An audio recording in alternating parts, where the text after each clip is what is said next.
being carried away were not part of those who were, who participated in the mob action.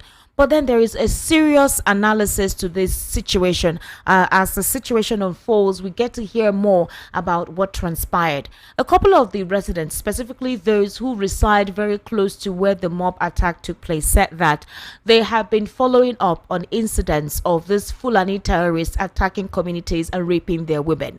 So they had to pay for local vigilantes, although according to the governor, remember that these local vigilantes are not registered officially with the state government, and that's because those that are registered, maybe they're not enough, and the people had to take matters into their hands by seeking for how to protect themselves, right? So they paid for local vigilantes, which is even what we even do. We have neighborhood watch, we have the CDS, we make contributions, we employ security in some of our estates, and that's what the community members did. So they said they got a tip off about these individuals coming into that access, and that when they were stopped initially, the driver refused to come down, and that when they insisted, they brought out a knife to start attacking, and that was where an alarm was raised. When they checked their vehicle, they saw them with arms, and they saw some food items and 2 bags of cash. Now, if you're hunters, what are you doing with that? What are you doing with guns? Okay, according to one of the survivors of the gruesome attack, he said they showed them documents proving that their guns were licensed. What about the money? Where did you get the money from? Are you not supposed to put your money in a bank? Why are you going about with money? And then a couple of questions are being asked that if you're coming all the way from Rivers, all the way to Kano, why passing? How does that connect with that route? These were quite a number of questions, and the community members have become so frustrated and overwhelmed. They had related several instances where similar incidents took place in their community, where these headers take people for ransom, they bring the money, and they still kill the victim. When they see them in the marketplace and raise alarm, they take them to the police station, and the following day, these individuals are free. And these terrorists are brazenly settling in the community. It's really bad. And it's really terrible. That's one of the developments that is actually taking place in there. Meanwhile, because of what transpired, a protest erupted in Benue State over constant herdsmen killings. If you recall yesterday, I told you that Benue State is going through what you call an existential crisis. It's like there is a deliberate attempt to wipe out the original settlers of that particular horizon for certain elements to take over. And you used to call Benue the food basket of the nation. Right now, if you see pictures of farmlands, they're not farmlands for farming crops. They're farmlands where people have been buried in multitudes. Now, these persons have been complaining about these kidnappings and attacks. But it seems like the federal government is quiet about it. The state government seems to be overwhelmed or underwhelmed and not knowing what to do. We were expecting that the National Assembly would have taken it as a matter of urgent public importance to discuss on it, but nothing has actually transpired in that regard. So the demonstrators were chanting, "We no go gree." They blocked major roads, demanding urgent action from the government and security agencies to address the growing insecurity. In fact, one of the protesters, who identified himself as Daniel Oche, lamented the frequent attacks, describing them as a constant recurrence. It's what they go through on a daily basis. They come into their homes and take them away. He said that the community has been under siege for the past 4 days, with several persons killed, many others abducted. In fact, one of the residents who escaped with his family confirmed that villagers were forced to flee late on Monday night when it became apparent that no help was coming. Meanwhile, we could hear chants and cries from all over the country about the 16 persons who unfortunately were killed by a mob action in Uromi, Edo State. This is the imbalance we're talking about. I recall that we discussed it yesterday, but the imbalance has become so glaring that everyone is questioning what is going on in this country, and why are we not seeing that take prominence? Why are we just seeing some political schemisms taking place, right? Meanwhile, due to what transpired, right, in Edo State, well, the minority caucus of the House of Representatives, they are calling for adequate compensation for those who died in the mob attack on travelers at Uromi, Edo State. The caucus asked the president to order a thorough investigation into the incident and ensure that those found culpable are brought to justice. Now, you know that Monday Okpebulu has actually gone to visit the family of the 14 victims who were killed in that attack, and they provided them some financial support and assistance. Even the Kano state government as well has provided some financial support and assistance. Well, it's beyond that now. now. The minority caucus in the House of Representatives are saying that money should be given. So politics has entered into it. Money, it has become a monetized movement. Again, people have been dying across the nation. Benue, Southeast Ebonyi, Enugu, Imo State, Anambra. They have been dying in droves in their numbers. Nobody is paying compensation. They've been calling out these herdsmen. Nobody has been prosecuted. Nobody has been caught.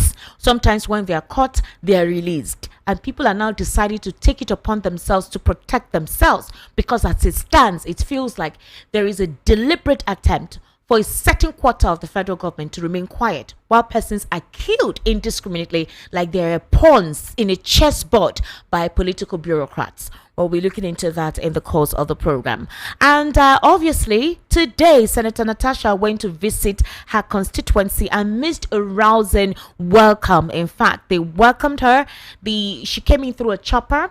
And the multitudes of persons who came to support her were alarming, because you could see the love, you could see the concern, you could see the care from her community members. So who were the persons who signed her recall petition? Who were those individuals that said they don't want her? Who were the persons who signed?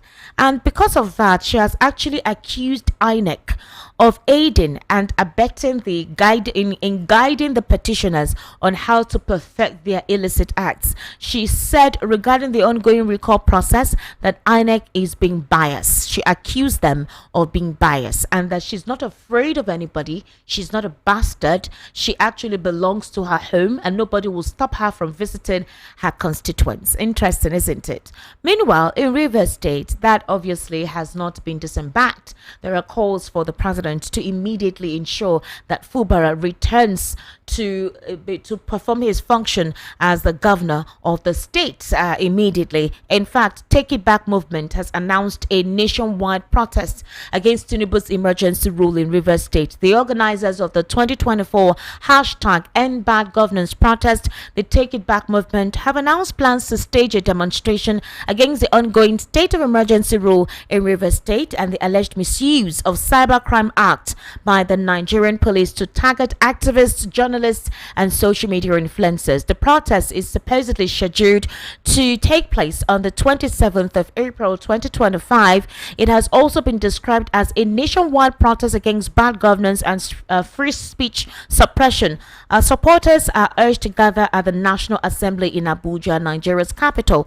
Juwon Sanyaolu, the national coordinator, clarified that their core demand is the repeal of the Cybercrime Act. The issue revolves around how the Cybercrime Act is being weaponized to suppress free speech. Journalists and activists, as you know, are often the primary targets of both acts and a broader crackdown of the speech. And this also affects social media users, including individuals like Sikin and others. The protest organizers are also calling for an end to the state of emergency rule in Rivers State, which they describe as a military rule imposed by the government of President Bola Ahmed Tinubu. They are demanding a reversal of this action and the full reinstatement of all suspended government bodies, including the state government of assembly and the executive. And you recall yesterday, the president, the Senate president, the Attorney General of the Federation, the Deputy House of Rep, they have all been summoned to the court for the state of emergency rule declared in Rivers State to answer questions. I spoke with my analyst yesterday who told us that maybe the president will send a representative because he's immune to anything. So the others are the ones that could possibly have to respond to that. So these are some of the hot topics I'll be looking into this evening. And it's time for me to introduce my guest in the studio today. She is vociferous. She is empathic. She is very vocal. She is, I don't know, there are several words to use to describe her personality, but she's the kind of person that will require some of our men to become these current days, all right? And that is Lolo Neka Chimeze, known as Madam Pinto. She is the president, Igbo Women Assembly. Good evening, ma. Good evening. Come close to the microphone. Thank you for having me. Thank you very much for coming today. I sincerely do appreciate you. I'll tell the technical team to come with the headphone. They'll come sort it out. How are you? I'm good. You've heard the hot topics we're looking into this evening. Yes. Let's start off with the situation in Uromi. that is not the only place that things are going on. In Enugu, just yesterday, in the communities, several communities have been displaced. Almost about 200 communities across the southeast have been displaced. These Fulani terrorists and marauders have taken over people's farmlands. They've displaced a lot of settlers. Young men have been killed. If you go to the southeast right now, you see mostly women and children because the men are no longer there. Either they've been killed off or some of them have migrated. The young boys are no longer even in that particular axis. So in that region, they are fighting the security being conscripted around there, which is the Nigerian military, right? They're also fighting Fulani terrorists. It feels like the state governors do not know what to do. Now, in Benue State, there was also a protest in regards to the displacement of their communities and the consistent recurrence of herdsmen attacks in their community. We are not hearing social media influencers, specifically from a certain geographical location, calling on these Fulani terrorists to stop their acts. We've not heard anyone handing down the gavel, giving a warning like they were outraged last week for the 16 persons that were killed. So are we saying that there is a silent support of these terrorists killing people and taking over farmlands? Because according to what Obadiah Melaifa said, he said it feels like what is going on is like a jihadist agenda. That's what he said before he died. Now, Esther, I've said it before. There seems to be a civil war going on in Nigeria where some were armed and some were not. This civil war is being carried out in guerrilla style. It's like they felt they've conquered southeast and they're moving to south. All right. You know, the Nigerian state has always perceived south and southeast as Igbo. But now they prefer to do it by divide and rule. All right. Don't let them come together and fight or speak with one voice. Just deal with these people, move on to these people, and deal with these people. Now, how can in a country where a certain tribe is terrorizing a whole nation, nobody says anything about it? They don't kill and run away. They kill and stay. You understand? There is an outcry, and security operative does nothing about it. The federal government says nothing about it. And then when it's the other way around, there is an outcry and threats. The most annoying part of it is the threats from these parts of the country. Now, in Enugu State, like yesterday, almost about 4 villages had been sacked. It's all over the news. You won't see our president say anything. You won't see the Senate president say anything. You won't see the IG of police say anything. You won't see the military say anything. But once it is the other way around, they're all over the place. Now, the question now is, have we now legalized weapons in this country? Legalized weapons for certain persons? Yeah, exactly. No, for certain persons. I can imagine getting 26 Easterners traveling in a truck with weapons, and they are leased this way. The outcry will be the other way around. We've caught them. They are IPOP. They are the ones doing this. You will see them IPOP. You will see the outcry. It will be as if those that were killed were not humans. Now, I condemn in totality the jungle justice. I condemn in totality. Okay. Even if they were kidnappers, true, even if they were armed robbers, since they have, but you know, the anger and rage, in the village. Remember, these villagers have been losing human beings like these 16 people that were killed. Yes. So the anger of losing your loved ones to this particular set of people, and they have been crying. Now, when they accuse them, they don't deny it at all. People know they are them. The federal government don't do anything. They don't deploy security operatives to protect these people. Now, they manage to catch these people, and they caught them with weapons. It is weapon they used to attack them. They said they presented evidence to documents for that weapon. I read what the driver of that truck is a Dangote truck. Yes, a Dangote truck. Why would a Dangote driver convert Dangote truck to something he will use to convey travelers? We have transport vehicles. So they are hunters. Are they maybe they are hunting for Dangote. Since when did hunters start traveling en masse on the road? In Nigeria of today, with this security situation in Nigeria, and you are traveling with guns on the road, and you are telling us you want to go and hunt. Do you hunt on the road? You are traveling to Kano. Why must you move with your gun. Esther, I can assure you, those guys were Fulani herdsmen or Boko Haram. You know, there has been influx of this military in Nigeria. Let's not call them Fulani herdsmen. Because when you call them Fulani herdsmen, you are glorifying them. They are military. They are Boko Haram that were moved tonight. Now they've left the north. They've moved to the east. They are in the bush, attacking and sacking villagers. Now, yes, we can condemn the mob attack. We can condemn the jungle justice. But the outrage is as if you are now encouraging those of them in the bush to continue to kill. With the way the government responded. The police should query the carrying of weapons, because what made them attack these people were the carrying of arms. Do you know the governor? And then the pride, because they said when they were asking them questions, I'm sure if they had comported themselves, they brought out knife. Yes, they brought out the knife first. I am sure the federal government would have loved it more if these people had opened fire on the vigilantes and killed all the vigilantes. I'm sure it wouldn't even make much of any sense, because they've been killing. And it's like people are used to it. People are used to it. People are so helpless. Let me tell you, Esther, I keep saying it. There is an agenda in this country we don't know. Those that established APC, they came with an agenda. Either to Islamize Nigeria. You understand? Hiding under Fulani herdsmen ethnic. Remember, our president is a Muslim. But I don't think, but he's a liberal. He's a liberal person. His wife is not a Muslim. Most of these attacks is on Christians. Check the states. Not in all instances. In the north as well. There are some communities where they are Muslims, where these headsmen and these Fulani terrorists kill them off. Esther, we need to confirm that. We need to verify that. You never can tell. We've seen them go to the mosque and slaughter people. We've heard of those reports. Probably those that were against them. But I can assure you, the attack is more predominantly in Christian-dominated areas. Yes. Benue, for instance, since 2015 till today, Benue have had no peace.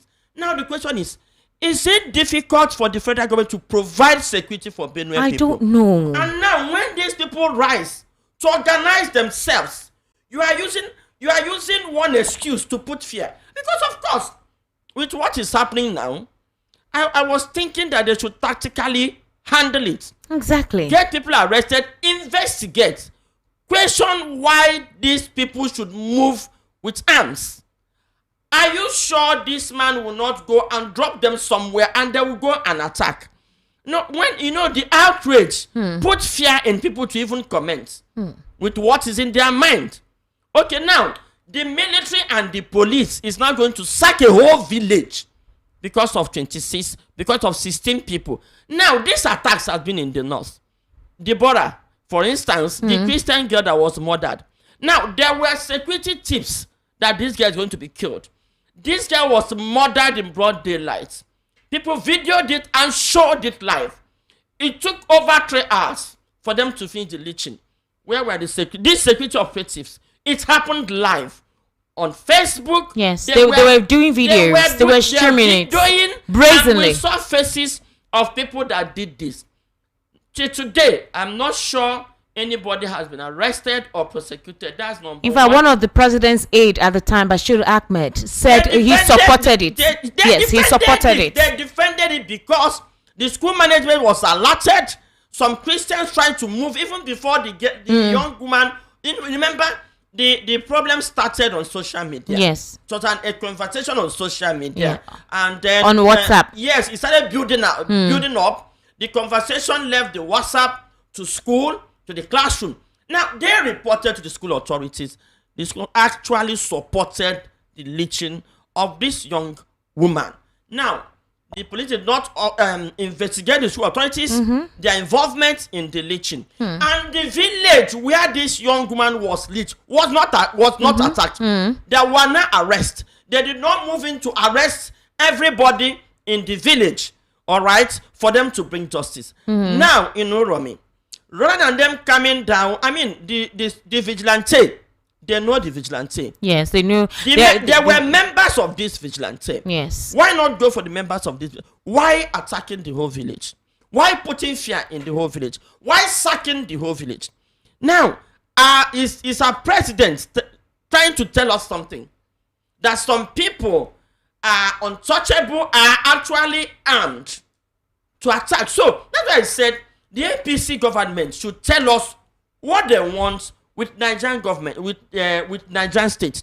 You cannot arm some people. Even our former president, when people were actually worried about the Fulani herdsmen carrying AK-47, he came out to defend that cattle rustling.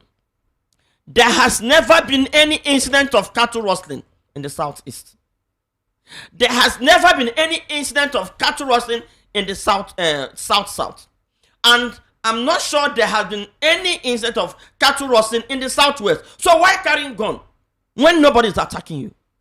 Why carrying gun? So there's an agenda to wipe out some people and take over. I think the federal government wants to settle the Fulanis. Settle them what? Yes. How? They want to, yes. How? Are you asking me? Now that the Fulanis are sacking people and taking over their villages, and the federal government and security operatives are not doing anything about it. Lolo, the northeast, the north central, the southeast, the south, all these regions are being affected by these terrorists.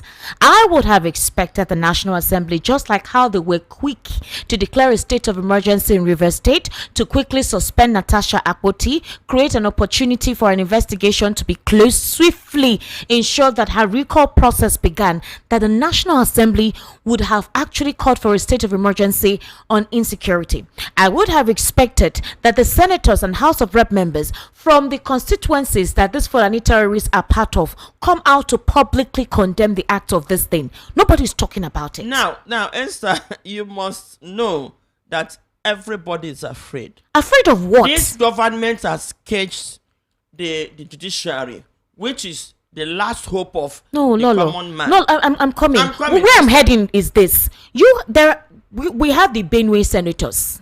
We have Enugu senators. We have Imo senators, Anambra senators.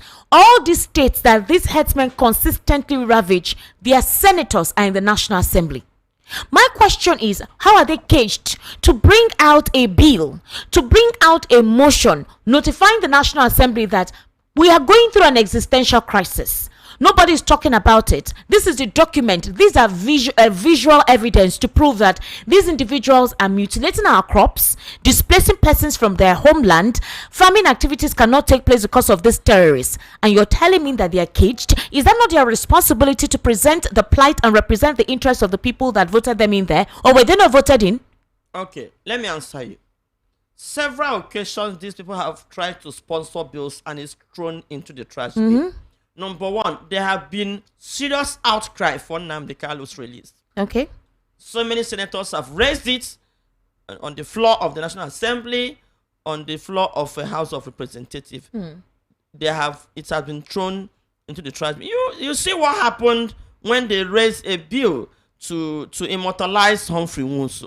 At least the man that announced the June 12th result, the election result. You saw what somebody stood up to say, that the person that he announced won is now the symbol of democracy. But the man that risked his life to announce the result, said he did not announce it. They said he did not announce it. If he did not announce it, how did you now know that Abiola won? How did Abiola win? Professor Nwosu wrote a book. He wrote a memoir where he detailed everything. Wait, no, now, Esther, see, there is a section of this country, some parts of them, that the way they heartlessly lie and change history, you make it ask if they are human beings. How can you say Humphrey Nwosu did not announce results? Now, how did Abiola win? If Humphrey Nwosu had cancelled that result, there wouldn't be any Abiola. This last election, Mahmoud announced a result and announced a winner, who the whole Nigerians know did not win the election. It says because somebody announced it. If Mahmoud, in his own wisdom, had said, "Oh, this election is not well conducted," and cancel it, no winner will emerge. They are so heartless to deny the man that announced the result that made MKO Abiola the face of democracy. I did not agree with that, but I mean, this is what was done. Nobody is saying make Humphrey Nwosu as Humphrey Nwosu the face of democracy. All right, but at least recognize, I mean, the effort he made, because he was under pressure to cancel that election. And if I'm sure, that is one thing with our Igbo people. Our Yoruba brothers have never reciprocated the support we've been giving to them. In fact, I don't know whether they want us to vanish from this country. Not all of them. Not all of them. You may say the APC supporters. I don't know. Even before now, there were the Awolowo followers. They hate Igbos with passion, and unfortunately, our current government is part of Awolowo followers, and that is why you see this much hatred about the Igbos. How can somebody write if the person has said, I mean, no need? I mean, if I had made a but to say he did not announce the election. If he did not announce the election, how did Abiola now win the election? So this is, and we're all Southerners. No, so these are part of the challenges. Do they have fertile land in the north?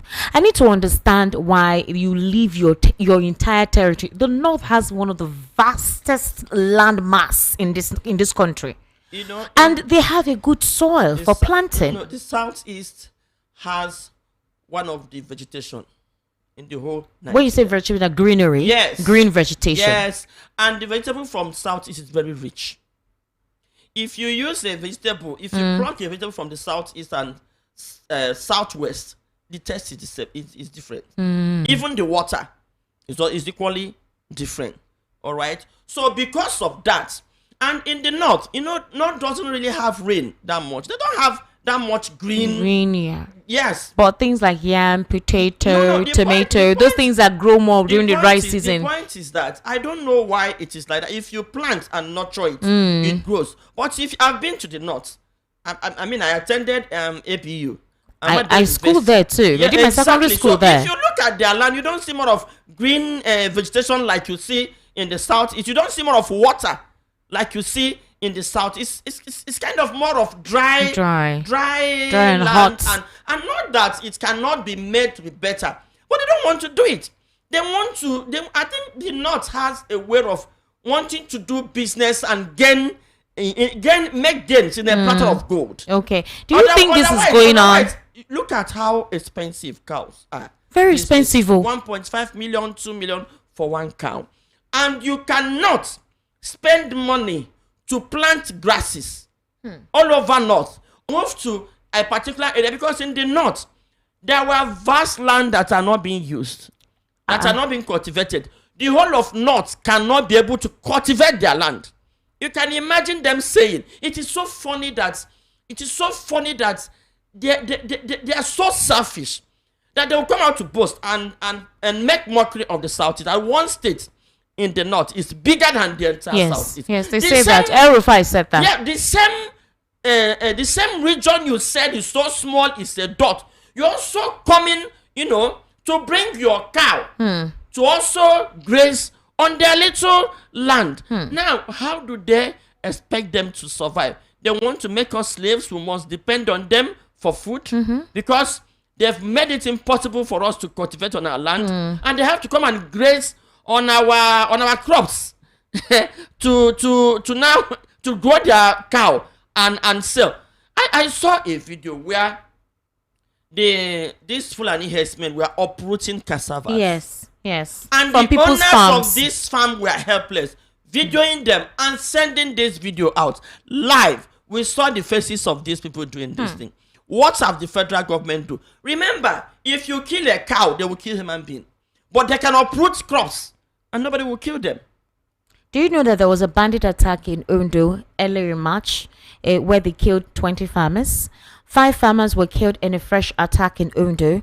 However, the government came and dismissed the herdsmen attack. The government quickly came and dismissed it. But, residents were angry over the displacement of some of their community members and the fact that they can't go to their farms because of these Fulani terrorists who are heading. My question is, the Southwest were able to organize Amotekum, actively put them to ensure that this thing stopped. The other time, in one of the Southwest states, they saw 2 trucks loads of persons coming from the north. They were dumped there. They said during investigation, they asked them questions. What are you doing here? They said they do not know. All of them seemed to be under some form of hypnosis. Said only a few of them said somebody took them from where they come from the north, put them in the truck and brought them here and told them to wait for instructions. Now, the state government and the security operatives during the investigation with a lot of policemen put them back in the truck and, told them they should go back to where they are coming from. Thank God that they did not release any onslaught or mayhem based on whatever instructions that they were waiting for. The question is that no state in this country is off the onslaught of these Fulani terrorists. The Southwest, the Southeast, the South, the Middle Belt, everyone has been calling the attention of the federal government. My question is, why has the federal government not responded? You can hear what happened in Enugu State just yesterday. The Benue protest. I have not heard the president, through any of his media aid, send a warning, just like he responded to the mob action immediately that took place on Friday. It's like they were also scared of any reprisal attack because the social media influencers from that extraction were making threats. They were saying that they were giving the government of Edo State 24 hours to produce the culprits. Otherwise, they were literally making threats. Have you listened to when IPOP make threats to federal government? What happens in the Southeast? They will go from house to house to arrest our youth.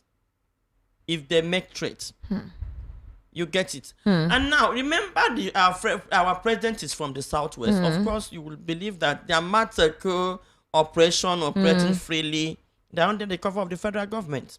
Now, in the South, we have Ibubiago, we have Operation Udogachi in Anambra State in support of the state government. There are limits to what you can do. The federal government is clamping down on anybody that will mess up. Governor, look at what happened in Rivers State. And even the Attorney General also made threat that if any state governor messes up, you'll be in a state of emergency. In fact, this government operates with so much impunity that you will know. But it's not only Lolo, wait, let's stay on topic. It's not only this administration that was lackadaisical in treating and dealing with this herdsmen terrorist attack. The previous administration literally did not even make any response. And I think that was when these individuals became as brazen as they were. That was from 2015? From 2015, yes. It's taking the effort of governors to... That was what gave the impulse to some state governors to begin to create security agencies for themselves that can deal with this issue. My question is, look, I don't think this has to do with... This should not be a thing of politics. This is a thing of national concern. Now, the national concern and politics goes hand in hand. What is the political gain of this thing? No, I think it's beyond politics. I think it's about grabbing people's land. I think it's about taking over Nigeria. Esther, look, okay, come to think of it. How can there have been several killings? You understand? Even when security operatives are fingered. For instance, look at what's happened in the Southeast. The military men will be attacked on the road. So exactly what is happening in Edo State. They will turn their gun on the village. They were brought to protect. And sack them from there. We have more than 10 villages in the Southeast that were sacked by the military, not Fulani herdsmen. What happened? Not that the villagers attacked them. Okay, like the Urumi incident. Let's assume the vigilante belongs to the village. The village owns the vigilante. But in the Southeast, I want to tell you the trend on certain villages that even the government themselves are also cooperating in this. For instance, in the Southeast, where now they first of all engaged, as many people also came out recently to also say more about his killings in the Southeast. Now the federal government engaged a criminal and he said it was a contract and pushed them to Southeast. Now, when this we now later found out that these criminals were the ones that does this. It was when they had a fallout with the military. They started fighting internally. Probably they were attacking the military. Now, what did the military do? Remember, they said they moved them there to protect the people, so that people can relax, sit at home.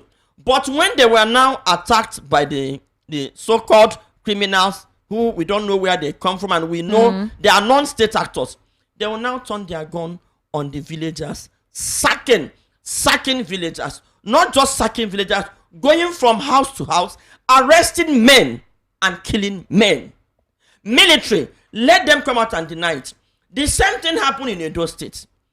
There were security concerns, and people. It's not the first place mob attack is happening.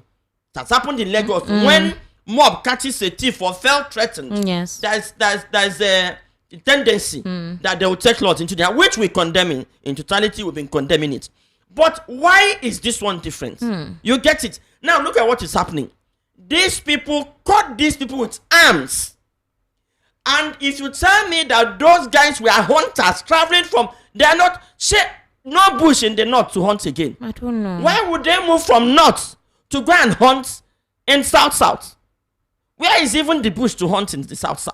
South that is full of water and so what are they hunting? They hunting crocodiles. Now you finish hunting, you want to travel home to go and see your people. You will now take your gun. Are they going to hunt? Now these people saw them and interrogated them and find out that these people, they can't even defend their mission in that place. They took laws into their hands. And remember, the leader of the vigilante took the driver and one other man to the police station to report. All right, before he could come back, the mob had actually angry. Probably somebody who has lost his mother, they've been frustrated. Lost his brother, and so once they saw this people, you just took advantage. They now leached Lolo, now, okay. I'm coming. Let me finish the analysis. On doing this, the police, the federal government, that this outcry now went to start sacking the village. Because are they saying that they don't know that their method of arrest will ultimately make people run? And all the vigilante very act would have fled. That was the argument we're having in the southeast. Do you think even if the people that perpetrated that act were from the village, they will still be there? They will not be there. That's what they're saying. So that it's the innocent people that are being carried out now. Let us even ask police and the military this question. Is it proper to attack innocent people, to attack everybody because two people committed crime? You now attack everybody. I think it is high time we start condemning it as Nigerians. For instance, it can happen to any of us. Yes, Lolo, hold on. In 2023, precisely in April, 74 persons in two separate attacks by gunmen in Benue State, north central Nigeria, were killed by those people. That's not the first time. In 2024, we reported the same thing. Several killings in that axis. In Jos, Bokos, Mango local government area. An entire community swept off. Houses burnt. Everything turned to ashes. We've not heard that one of them has been taken to the court or prosecuted. Well, I am coming, Lolo, because we don't want to isolate this case. This is no longer politics, like I said. These individuals are going into every area. We saw what happened in Ebonyi very lately. They said it was the federal government is turning a blind eye. They said it was a communal clash. They called it a communal clash. That's what they're trying to do in the Southeast. We saw what happened in Enugu State. You saw what's going on right now in Edo State, in Benue State, in Jos Plateau State, in Taraba as well. It hasn't stopped. In Kebbi State as well. In Yobe State. In Bauchi State, there, it's not the farmlands right now. They're recruiting the youths to join their terrorist group. So my question is, if the Nigerian military, because I watched the Chief of Defense Staff, General Christopher Musa, in an international interview, and they asked him, do you need help? Do you need more men? Do you think you're capable of handling this insecurity? He said yes. He said all they needed was the support of, the United Nations to help them track the hard currencies. That's what he said. Provide them with gadgets and all whatnot to fight this. If the Nigerian military says that they are capable, they have the capacity to handle this, why are we seeing a resurgence of this attack? That's one from the angle of the Nigerian military. The second thing to also consider, while they are fighting Boko Haram and Lakurawa in the northeast and the north central, we've seen a lot of those barracks taken over by these terrorists. I don't even know how they know the checkpoints of these individuals, the Nigerian army, where they are settled. And right now, there have been outcry, a recent protest being organized in Benue State, and the National Assembly has not addressed this. So what are they afraid of? Our Senate president was quick to condemn the Euro, but the protest. Now, the funny part of it is, these people are not carrying arms. They are not burning houses. They are crying out for the killing. And the people killing them are not hidden. They are human beings. And the police are threatening to shoot them. Esther, this is beyond politics. There is more to this. I can assure you there is more to this. The federal government is quick to trace the sponsors of IPOP. All right? The federal government is quick to arrest Nnamdi Kanu, trace him from here to Kenya, arrest him. But they can't arrest. They can't deploy the intelligence. They were quick to quell IPOP, but they can't quell Boko Haram. Even the international community has declared Fulani herdsmen the fourth deadliest group in the world. Even the Nigerian courts have called them terrorists. Nobody, the federal government have not even uttered a word, threat, or said anything. And we are here joking about it. Nobody's joking about it. It's not a joke. I tell you, and I'm surprised that some Christians leaders have kept mute. No. Lolo, I'm going to discountenance you there. Very recently. Tell me how many of them very recently, one of the Catholic bishops, actually, because they've been following this case, traveled all the way to, I think, is it Turkey or where? Is it Turkey or where Pope Francis resides? Italy or France, one of those areas. In Rome, exactly. There'd been an investigation into the killings in Benue, in Edo State as well. One of the Catholic bishops actually gave a deep recount. We talked about it here on the Political Spotlight. I remember that was the same day that the president met with Bishop Matthew Kuka and a couple of the Archbishop dioceses at Aso Rock. In fact, this was last week or 2 weeks ago. Very recent. While the president was meeting with them, this particular panel was being set up, where the United States of American government has actually disclosed that Christians are mostly persecuted in Nigeria. So the Catholic Church has actually taken it. They gave a detailed record of all the killings. Yes. How many Christian domination do we have in this country? We have Redeem, whose leader has been very vocal, participated in bringing in this government. Have you heard them say anything about the killings? Anything about the state of the nation? We have a Winners Chapel, we have a Trem, we have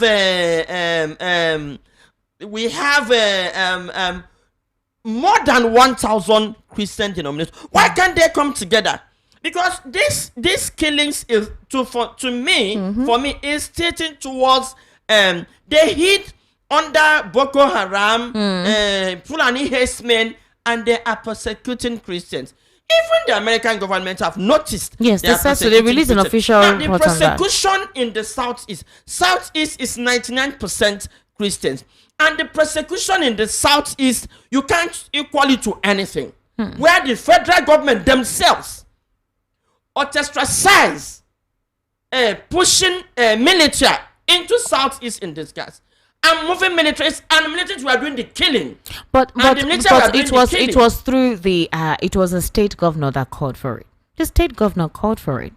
Now, Governor Hope Uzodimma was the one that invited them, said that the state was not safe. If that was only in Imo State, where were the whole Southeast militarized? All right. Now, if the state government call for, there's nothing wrong in you calling for backup because of security reasons. Okay. Now, where in this country have military moved to kill and sack villages? Okay. Now, the killing and the atrocities they committed in the Southeast, from our findings. Now, the killing in this country from 2015 to date is more than the pogrom and the civil war combined. But because these killings are done in guerrilla style, and we can't ascertain the number of people that were killed. So they are systematic. They have this systematically, these governments have systematically, the government of APC I call the government of APC because when they formed this party, it was this party that began to divide Nigeria. Look at federal character. They have completely removed Southeast from everything. Look at the current posting by the police commission. You remember when Sunday Igboho, you remember how Sunday Igboho became someone that you would call notorious because he was vocal.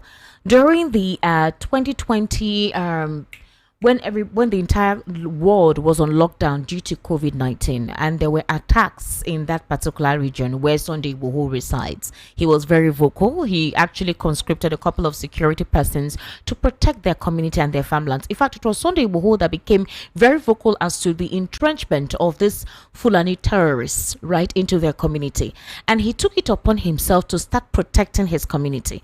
Sunday Igboho has actually gone far. He has mentioned quite a lot of these atrocities at the time. I remember them under the Buhari administration.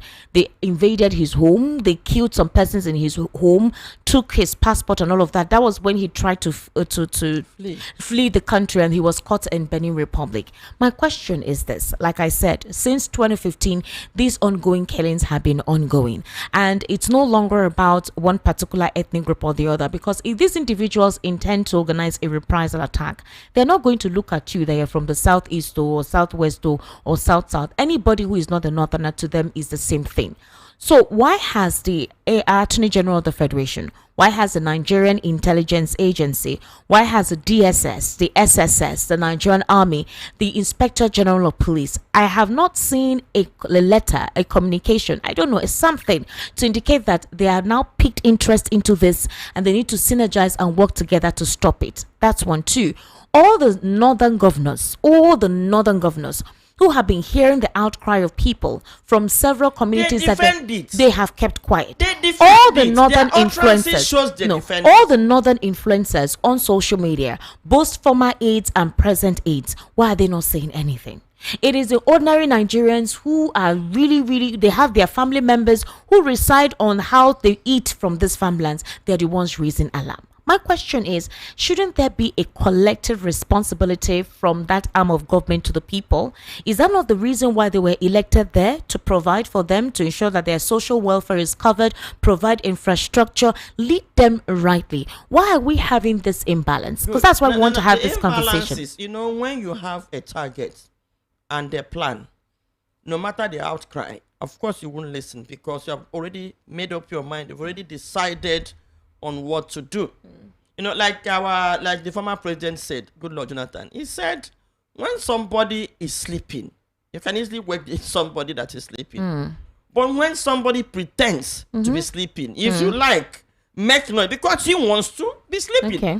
Now, for me, from our findings, because we followed this from 2022 till now, yes, the body language of the federal government is, they are the ones that have put this thing up. Because if these people are killing and you are not doing anything about it, look at, there was a killing in Enugu State that made the former governor to put up the neighborhood watch. There were tips.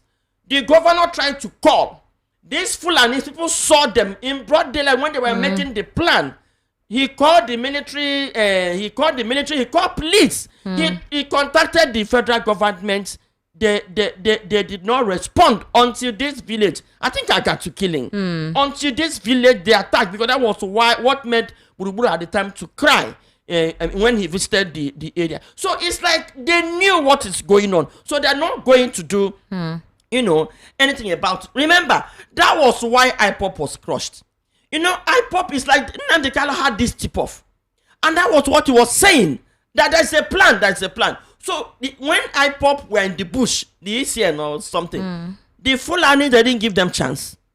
They chased them away. You will remember, it was after they started hunting down the ECN that the Fulani stuff rise very much in the southeast. You get it? So it's like, I keep saying it, the Christian community should wake up. But these killings, the international community to these killings beyond the Christian community. In the southwest, you have those who practice Islam, and their communities are being raided. The outside does not believe that the southwest that practice Islam are real true Muslims. They don't consider them as true Muslims.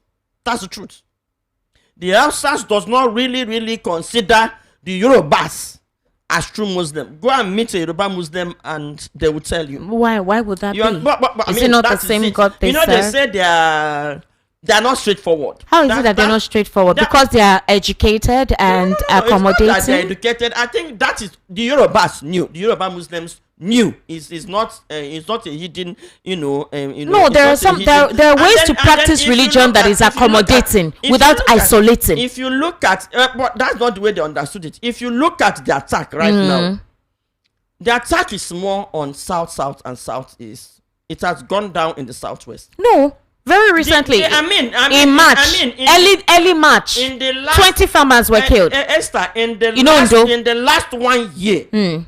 This is about, maybe if you hear attacks in the southeast 50 times, you hear in the south 50 times, you hear it in the southwest 2 times.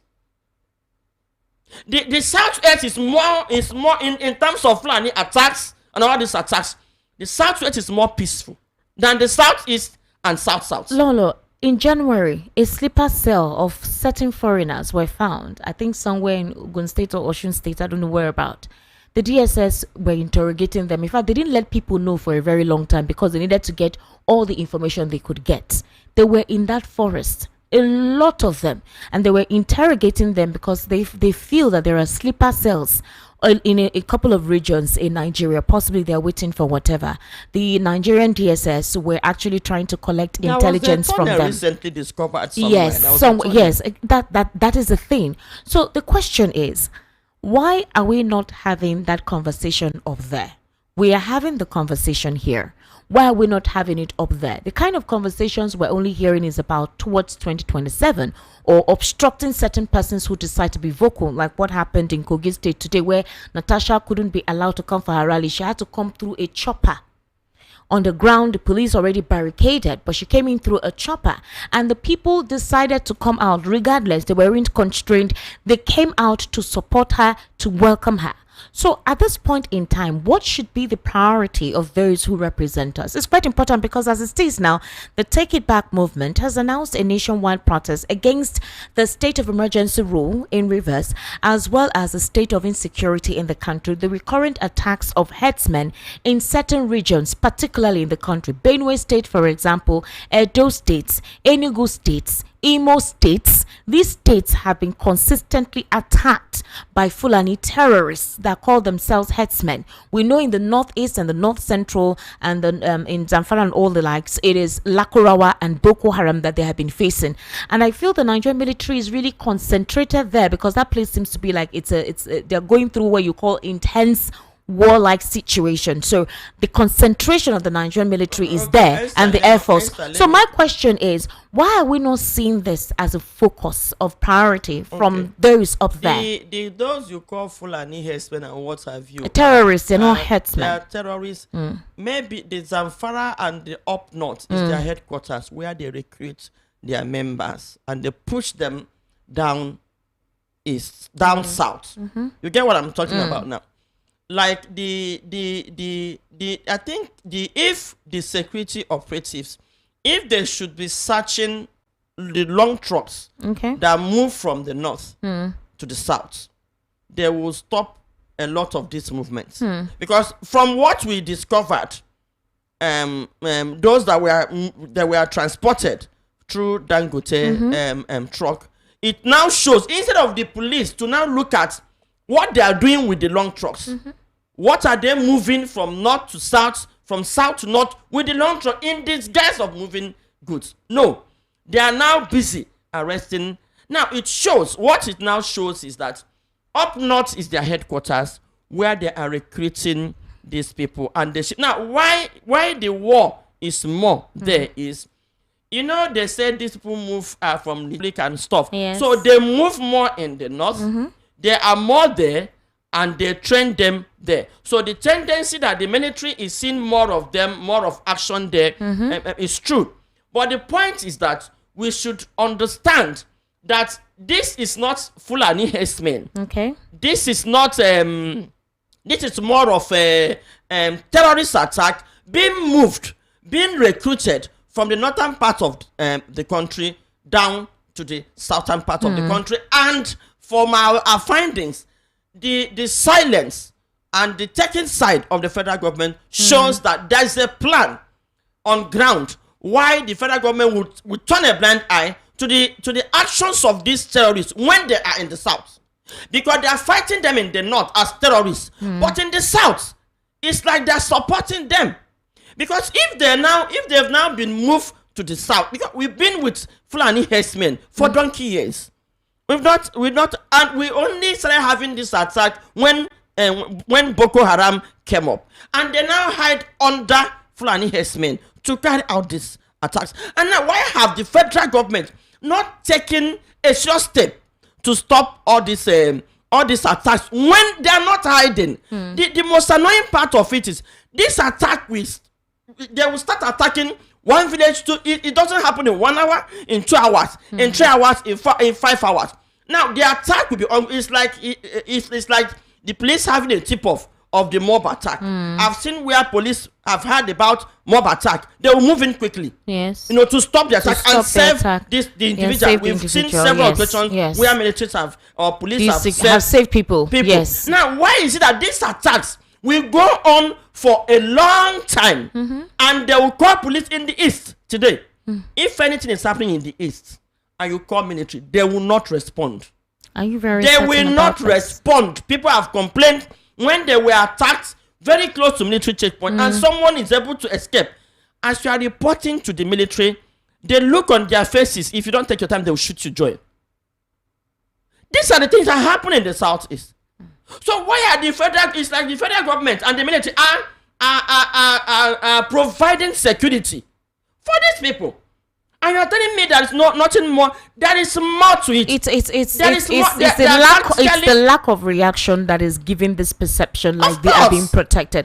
For example, now this Take It Back movement, which is supposedly they're supposed to converge in front of the National Assembly to ensure that the state of emergency in Rivers State is taken off, and that the situation with insecurity in the country is actually dealt with. A couple of persons are already, a certain ethnic group should not be part of it before they will call them that, IPOB has taken over it, or certain elements have taken over the protest. For example, if you check online, some reactions are already like, if this is not bad, if people want to protest, but somebody now converged it and said, if IPOB decides to take over the protest, the military should delve in immediately. So the question is, why are you calling a certain group of persons, and how are they going to be part, or how are they taking over the protest? As it stands now, the recent End Bad Governance protest, the Southeasterners were not part of it because they don't want it to tag it to seem as if it was them that took over, like what happened during the NSAS. When you keep on having this division amongst ethnic groups, how are we going to have that collective recall to hold the government responsible or hold them accountable to what their priorities should be? Now the question is, whoever is saying IPOP, who are these IPOP? Where are the IPOP?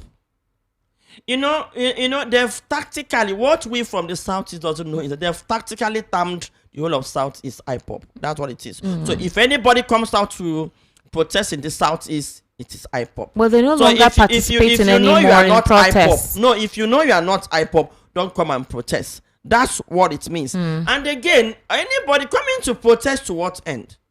You can only protest to a government that will listen. Remember, protest is a way people communicate to their government. In the last, from 2015 till now, people have tried to protest. Remember the NSAS protest. How did it end? In fact, they also termed it Igbo protest. Remember the hunger protest. How did it end? Now the problem is the people trying to protest. How strong Nigeria is so divided that once we start the protest, if Igbos come out, Yorubas will withdraw and start maligning. Yes, they will turn it. The NSAS started in Edo and spread down to Lagos. Everybody was so excited about it because the SARS were disturbing people, and Igbos joined. What? Yorubas withdraw, and the next minute they were saying Igbos want to destroy their Lagos. Did you hear it? It took Babayo Adebanjo of blessed memory, Soyinka, and some good Yoruba leaders. There were quite some good Yoruba leaders. Yes. And there were quite some these elders. These Awo followers the ones that are out for the Igbos. When the thing turned, they now wrote, I read it, They circulated it that nobody should touch the Igbos and their properties. Now, is this how we're going to protest and speak with one voice as a nation? Now, if you are the Igbo, look, no protest will amount to anything if Igbo doesn't join. No, don't say that. The end bad governance protest. They protested silently. I'm telling you. They sat at home. I'm telling you, Igbos are the ones that have the mind to push these things. And I can assure you, any Igbo man coming out to do any protest, I don't know what you are looking for. I don't, because they are in fact, they are looking for, there are some set of Yorubas that are looking for something. No. Except, not all of them. Listen, just say some administration supporters. Go to social media handles. They have even gone as far as going outside the country to blackmail the Igbos. In South Africa, we heard that in South Africa, yes. There was we a heard WhatsApp that. meeting. Yes. A Yoruba person went to South Africa to tell them to kill the Igbo. They are the ones causing problem. And the woman, a South African, was now asking, there were Igbos, and how are you sure? How do you know it's Igbos? And the woman blasted. It's a Yoruba person. But the question is, look at our diaspora, whatever. Abike Dabre. In fact, it was Abike Dabre that raised the game. Even in Ghana, what is happening to the Igbos in Ghana? It was Abike Dabre that carried that campaign. Lolo, even there was a time she went to Canada. There was a time she went to Canada to also do that. So there are some of them. Like I said, there were some good meaning Yorubas who felt all Southerners should come together, and speak with one voice, so that the overriding power of the North, will at least be neutralized a little bit. There were some good, but there were some of them that are dangerously on social media. Those are supporters. Those are the blind supporters who don't see evil and call out evil. That's why I said we should not generalize. So they are looking for siesta. They were looking not for generalize these things. Were looking for. In fact, there was a platform where they were having meeting. They were holding their leaders to let them attack the Igbos in Lagos. So they're looking for just a small thing that will cause another problem of Igbos. It's, for example, Lolo, it's quite unfortunate. You have the bio-nonigas who steer this kind of division. It's not only bio, we have Ruben Abati, we have who steer this kind of division, and it's wrong. If you go on X or social media, you see aides of the current administration, specifically in Lagos, aiding and abetting, and then the president. When I say that is a plan. When a government decides to go to sleep while his country is in flames, he's away. Probably that's why I said this inciting statements, this ethnic division and inciting conversations that takes place on social media, particularly X. If you go on X right now, you will see anything is politicized and tribalized. And I would have expected that government agencies come out and say, stop this. Don't keep quiet, because it has festered for so long that the division, the disunity has become so apparent right now, and it's bad. It's wrong. It's totally wrong. These people are meant to call for unity. These people are meant to call for unism. But when you have government agents supporting raising divisive statements or ethnic bigotry and all whatnot, it makes you wonder, why are we like this? And we're supposed to be educated, we're supposed to be enlightened. Nigeria has gotten to a point where at least it's not like how it was in those days where the channels of information were extremely limited. There are various avenues for information right now, and we are not supposed to have that kind of inaptitude or ineptitude from certain government representatives. It's quite unfortunate, Lolo. Like I said, we need to take reactions. We've actually run out of time, so we need to get calls and messages. Thank you very much. The number to call is 080-3692-9933. 080-3692-9933. That's the number to call. I would implore you that when you call, please 60 seconds so we can accommodate as many calls as possible. All right? Okay. Hello, good evening. How are you? Welcome. Hello, how are you? Can you hear me? Hey, I'm hearing you. Yes, I'm hearing you. Yes, good evening. How are you? No, may God bless you. Well done, sir. What's your name, sir? Ikechukwu Koboko from Otafam. All right, sir. Go ahead. Who is buying guns to the terrorists that is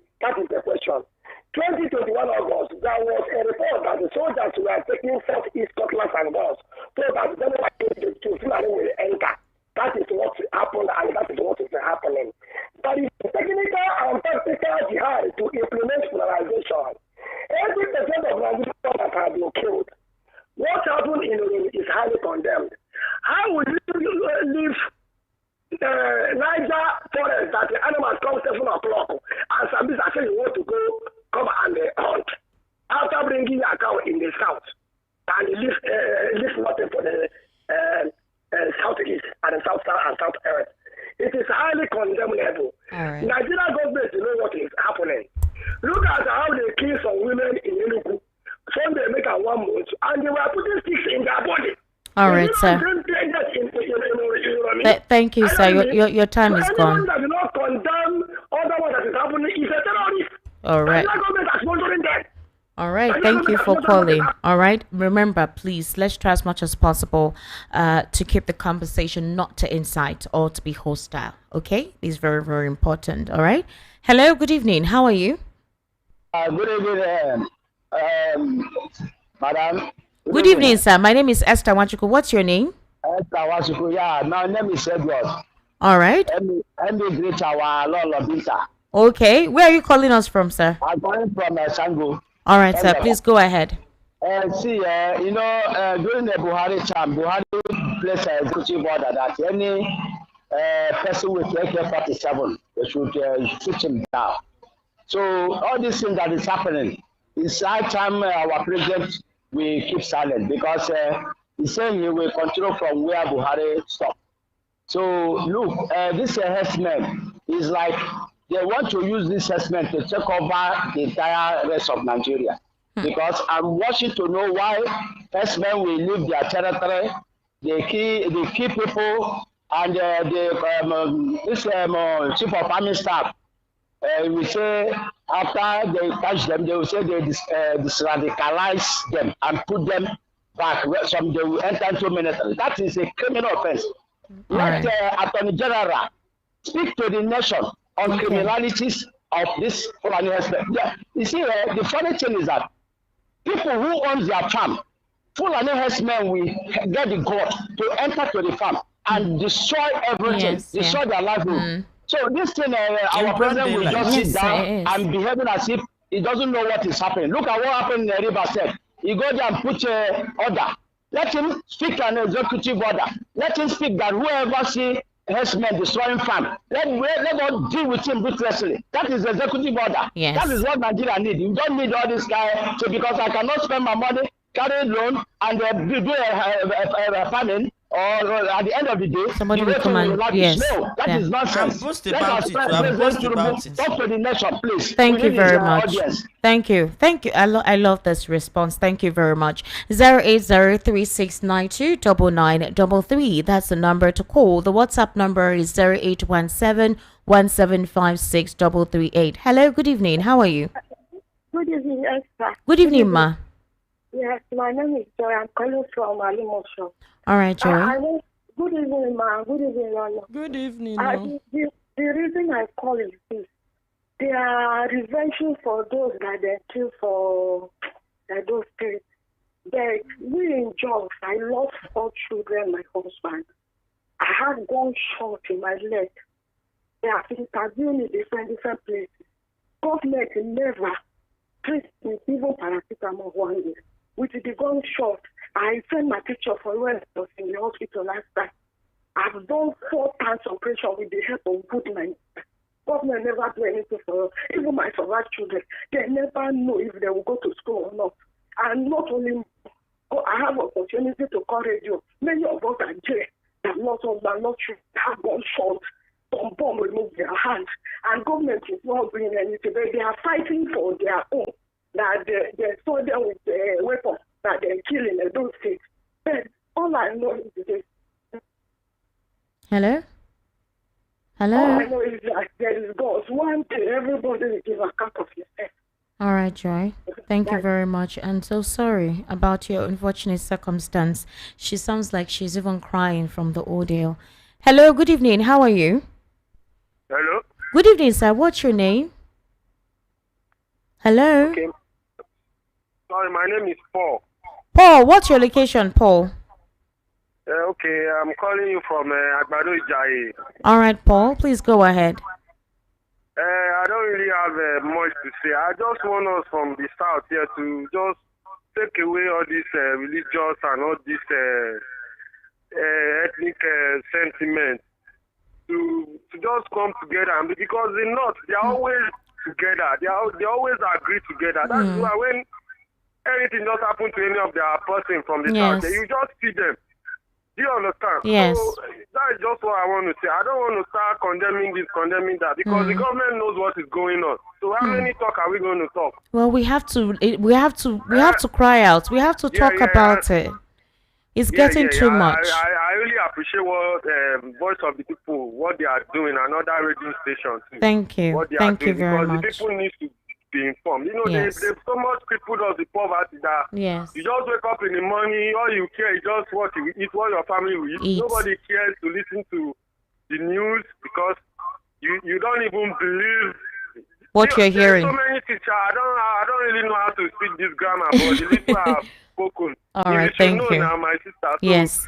I just want us from the south here to know what we are doing. Okay. Because I found out that the Igbos and the Yorubas and the South people, they have even existed.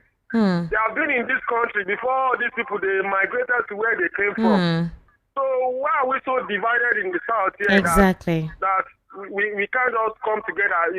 Is it that we are a Yoruba man who believe that he knows more than the Igbo man? The Igbo man will say, let him go on his own way. But we are doing ourselves. All right, thank you. Talk about this small South region, all this insecurity and all those Calabar, those ones. You will see that they will just separate themselves from you now. They will tell you that they are not Igbo, they are not this. Do we need all that? Nobody chooses where it comes from now. It's God that has that power.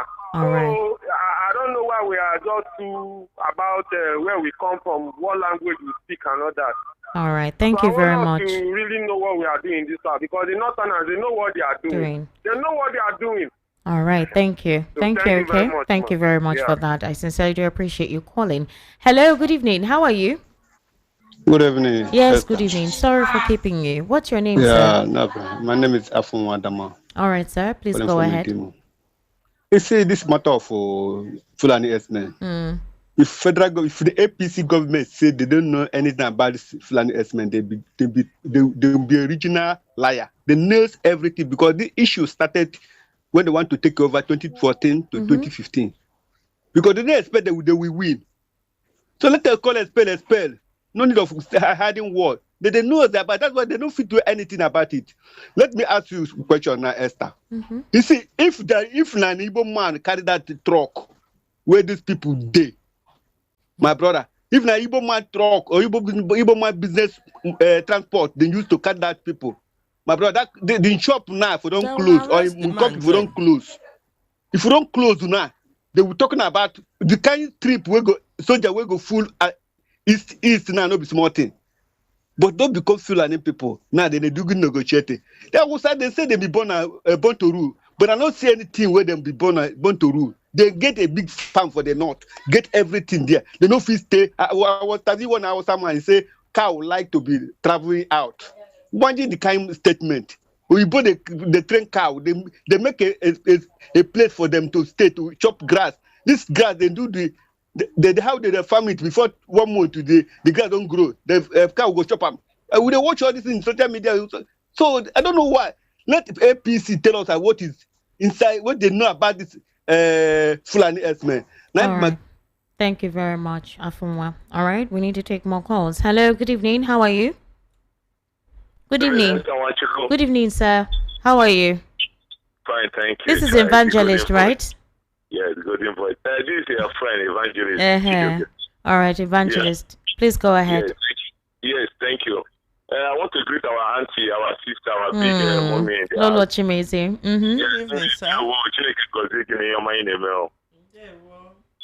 Yes.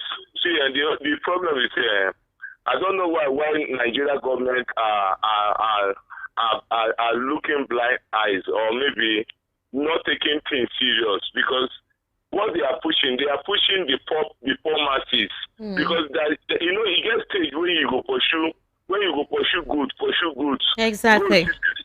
Is too too much, you will turn back and begin to fight. And this is what we are not praying for war. We are not praying for anarchy. Because what the government are doing now, because they are trying to see what the masses will do. Because those people now, that thing that happened in Edo State, that happened to Edo State. Do you know that if you watch it well, it may be those people are kidnappers. It may be they are kidnappers. And that is why the people decide to take law into their hands. But it is not good for them to take law into their hands because they have seen what is happening. Yes. And now all these things that is playing out today, the governor in those states is just doing eye service. How is he doing eye service? He's trying to protect his people now, so he needs to be active. What I mean that he's doing eye service because he knows what is going on, and he cannot tell the government, the president, and the truth that these people are terrorists. But he's just trying to protect the party he is. You understand? So that he can able to become the next president and the next governor, and they can support him. So all these things. He's the governor. He's the current governor. Are you saying for him to be re-elected? Is that what you think he's fighting for? He's just acting eye service. No, he can't. You can't be docile and be re-elected. They know what they are doing. But they are fighting in Igbos. They are looking for the way to intimidate or to kill all the Igbos. Well, it's not.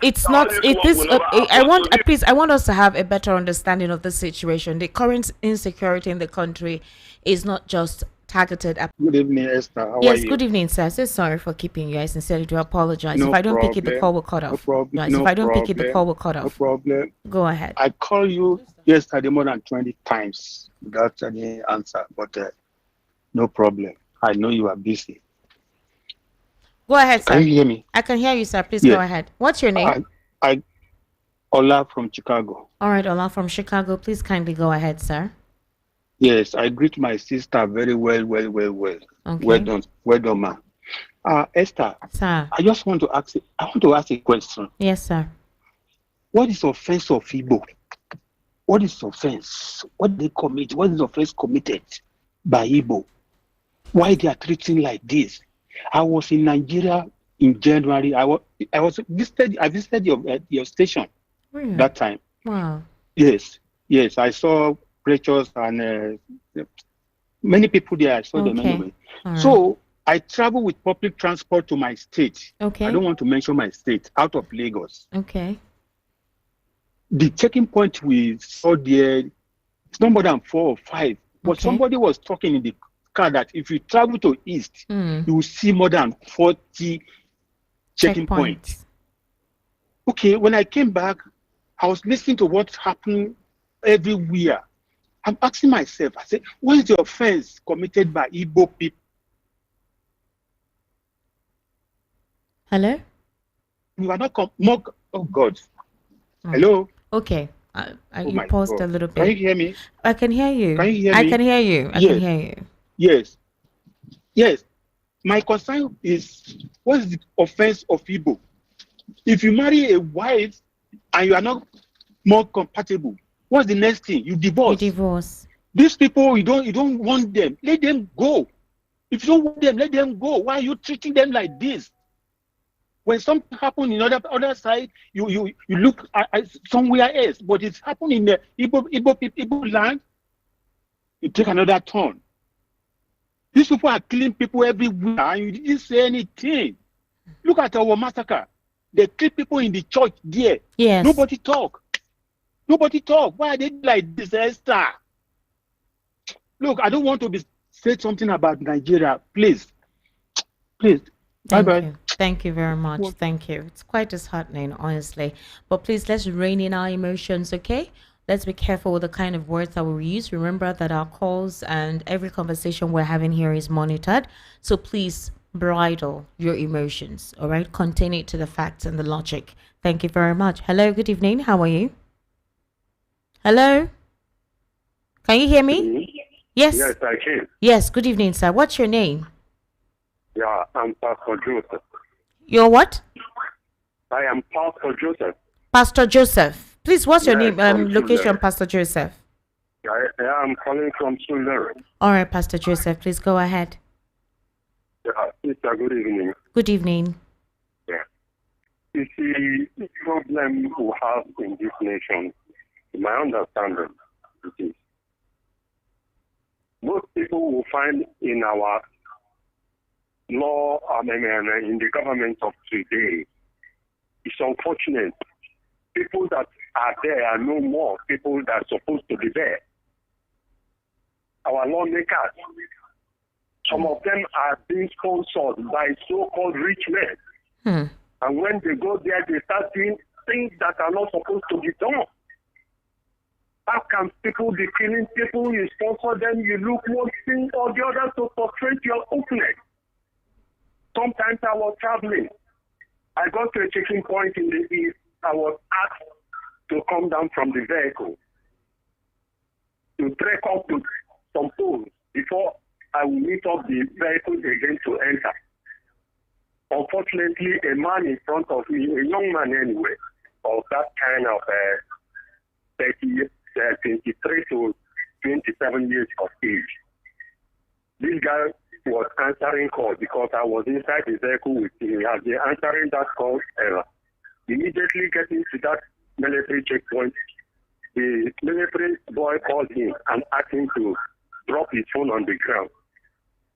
This guy dropped that phone. This man used his boot, his army boot, to smash the guy's phone. I didn't know what was going on. It was people that shouted. I now look and say, And this guy wanted to pick the phone. The soldier man instructed him to go, to leave the phone. I now summoned courage to go to the military man to ask him, please, what happened? He started asking me. I said, this guy wants to take the SIM card. You have damaged the phone. He said that he will not allow that. If not their sergeant that was there, I notified him before he said, okay, he should pick his phone. You see, is such treatment good for a human being? When we say we are one Nigerian, the wicked shall never go unpunished. That is what we should understand. Thank you and bless you. Thank you, Pastor Joseph. Thank you very much. Hello, good evening. How are you? Hello, good evening. Hello, sir. Yes. Hello. Good evening. Mr. Chike is speaking from Ago. All right, Mr. Chike. Speaking from Ago. All right, sir. Please go ahead. Yes. Lola, I greet you. God bless you, my sister. Only the woman, but God knows why. You're supposed to be the president. The man they put as Ohaneze, he has gone to bed since they gave him that post. Hello? Here every day. Lord, may God continue to. You are saying the truth. Continue to say that truth. God will always. Your WhatsApp, you're calling on WhatsApp. Your connection is not strong enough. Oh. Please call the normal line. Hello, good evening. How are you? Hello, how are you? Yes, good evening, sir. All right, Chooks, please go ahead. All right. Yeah, I appreciate the woman, the courage and all the what she has said. There's one thing that I want to keep in one thing, which I always say concerning DOP. If this fight, we don't fight it as a common front. Okay. We may not be able to beat them. That's true. Telling you. That's true. Let us try as much as possible. One man has already said that. Yes. And to emphasize tribalism. Yes. A tribe cannot win election in this country. Obviously. I won't lie you. That's true. So that is just the issue. Let us just. I know we are when you are in a situation, you feel it more than others who are not in that situation. The emotion doesn't do it. I won't lie you. So let us all collaborate where it has.